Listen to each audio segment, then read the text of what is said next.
Hello everybody and welcome to this modeling tutorial in which I'm going to show you how you can design this kind of like complex looking wire-based table in Shapr3D with actually very basic modeling step.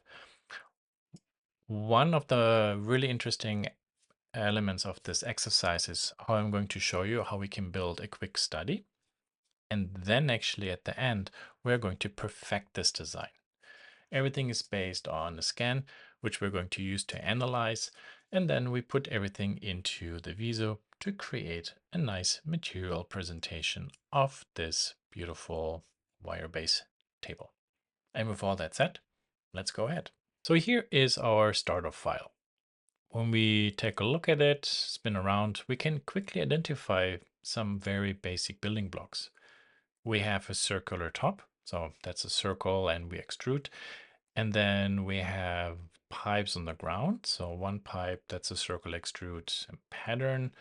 And then we have this V. So to create this pipe at an angle, we'll need a sketch that is rotated and then a circular sketch through it, and then we sweep it. Yeah, okay. So let's go ahead. So we create a circle, 30 inches, very good. And then we can bring that circle up 22.25, that's fine. And then we extrude this one down 0.5. And we here, this edge, we chamfer 0.375. And by the way, if you want to get good at modeling, this is one of the easiest way to learn. Find simple objects, take measurements, figure out how this was built, reverse engineer it. You will learn so much about how simple things are to be constructed. You just need to develop that seeing. I always liked geometry a lot, so this is actually pretty easy. Now, there are also a lot of different ways how to do this. We are going to do this in this way a little bit more kind of like dirty and quick and prototype it. So let's go to the front view. I do a sketch. There we are. I draw here a line to the left side, and then on the z-axis a circle. That circle should be tangent to that line. That keeps actually the circle flush on the ground, and then 0.5 for the diameter. Okay, very good. And this one, no, a sketch profile there. We will extrude out a little bit. 14 inches maybe, who knows? Okay, now, so this one we know will at one point be patterned. So for the moment, we can put this pattern command in there. Very good. So now we have kind of like the top and the bottom. And the last thing to reverse engineer is how could this be built? So I can go actually to this view, make a sketch, and then move the sketch forward and rotate it.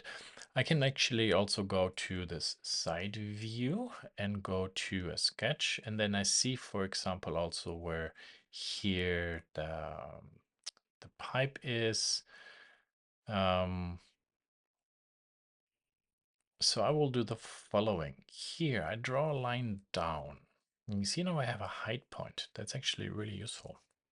And then from here, I draw a line up and to this point and escape. So here, this is going to be horizontal, and that actually glued this point right under the table top. And then I can move this one back. Yeah, let's say this is actually pretty close. Okay, so what is this line actually going to be useful for? We can now go to add, construct there, and along edge at an angle, thank you, to there, thank you, and 90 degrees, perfect. That thing is way too big. Let's make this one smaller. flop. Okay.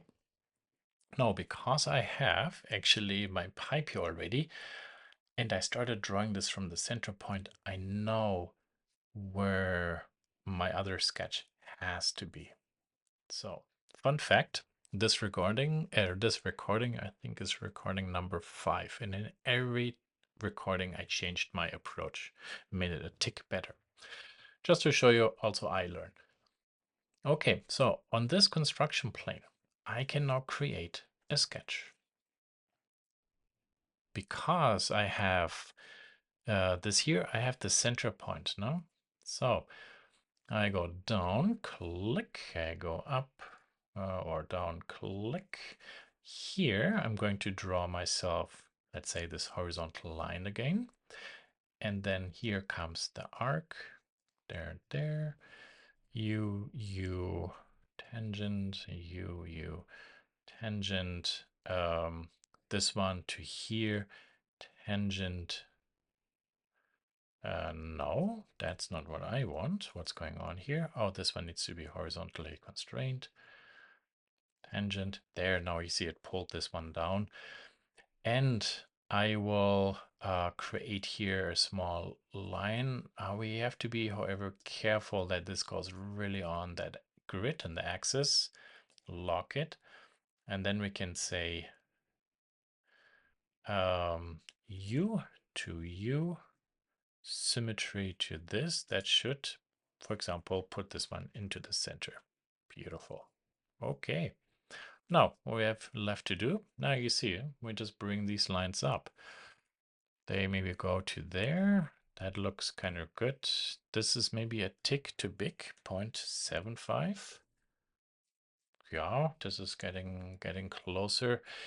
And now when we go to this view, here we can, under the surface, draw a line. And then you go to there and there. Now these points are coincident constraint onto this line. They have the same height. Sweet. Okay, what do we do next? Well, the only thing left is actually to go to here, and then we could select the sketch and then go to this, or because this thing runs or is centered along the X and Z plane, I can simply go to the side view, go to sketch, there, draw something, 0.5. Oh yeah, actually my 5th version is so much better than the previous version. So good, actually, those never really turned into flawless demonstrations. And there's my sweep. And if we zoom in, bah, perfect. You see how everything, this is as high as this, and they're perfectly centered. Very good. Yeah, beautiful. These points here, these surfaces, we can, for the prototyping, simply bring up a little bit more. Okay, beautiful. So what can we do now? Honestly, here, this pattern command, we drag down, then we go to pattern and added body, select this one to add to it. And then we could go to the visualization mode. The environment is already set up. Then let's go to here, add this material. This looks actually quite nice. Maybe the side here, there we add a nice plastic to it, but make it white. So there's kind of like a nice detail. Maybe we do the same with this one there. Oh yeah, that looks nice and logical. And then let's go to metal and just apply all this to the circular parts. Oh, interestingly, these are not part of it. Yeah, cool.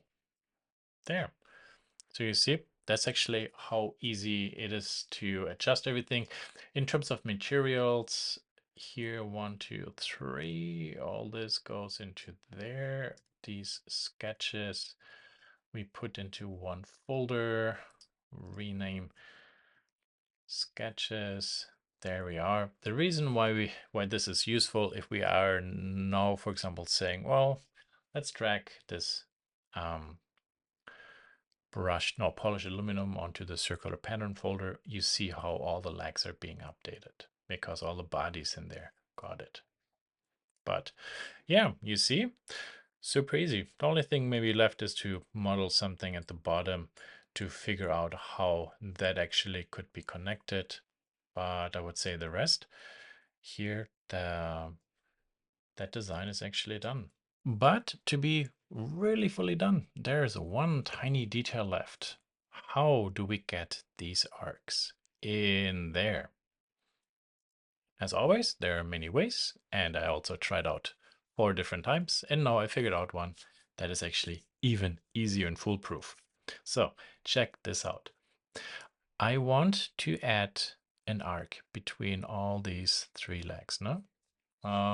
So first thing what I should do is I select all the top faces and then I bring those down. Okay. Then I go add construction line, select this one, actually drag it to these ends, and then nope, we do this one more time. So there to there. Now we have axis lines inside the tubes. Why are they useful? Because now we can go to the 3-point construction plane and click on each end 3 times and done. Now we have a construction plane that perfectly lines up.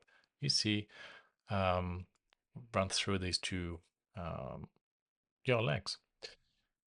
Go to the construction plane. This is like really big. Let's make this smaller. And then here, new sketch. Go to the top. Oh, look at what we have. Line, there.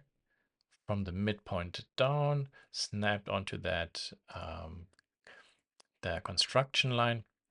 So these lines are perfectly perfect rays inside the tubes. What's missing? That's correct. Our arcs. The arcs have to be perpendicular. No, I'm getting tired. They have to be tangent. We can't change the radius of the arcs because that is already defined by how much we actually pushed and pulled back these legs first. So we are honestly nearly done. All we need to do is select a sketch. Not sketch, a tube cross section. Man, I'm really tired. A tube end cap. Select the arc and go sweep. There. Then we can select all our sketches, put them into sketches, hide this, show this body. Tia, how do we get this up to there? Super easy. Where's the command where we brought everything down? Yeah, this one. And now we just eyeball this. Okay, very good. A little bit more.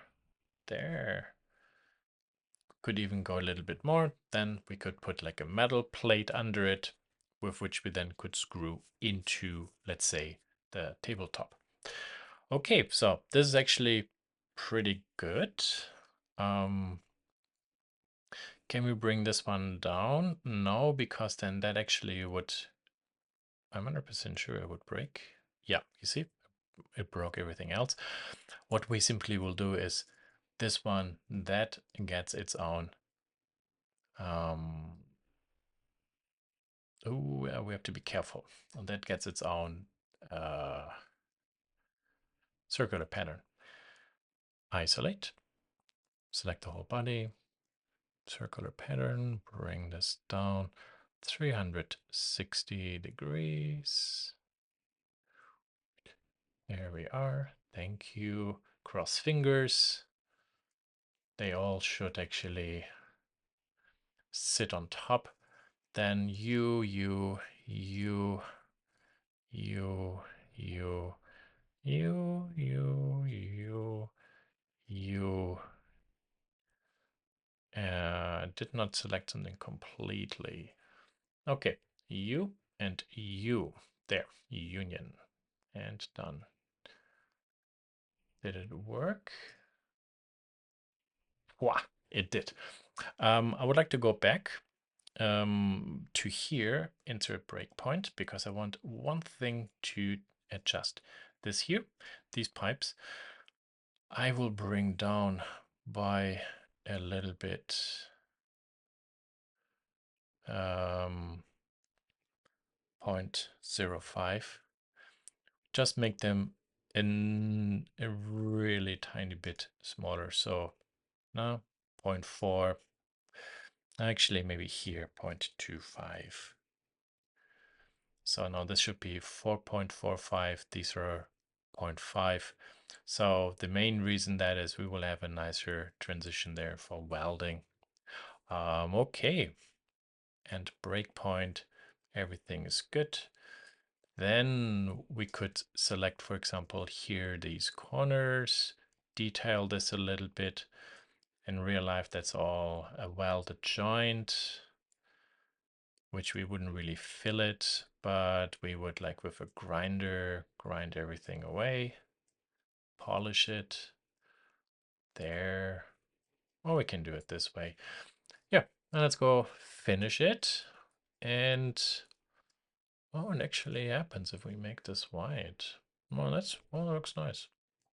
No, this actually gives me the idea maybe this is plastic and we screw all this stuff in or so. Anyway, no, I would say everything is done. I stop my crazy mouse movement, making you dizzy. And I hope with this exercise you saw actually how something that's visually very complex can in reality be very easy to build. If you are kind of like explorative and try to break this big problem down into tiny problems. Okay, that's it. For real. Good night.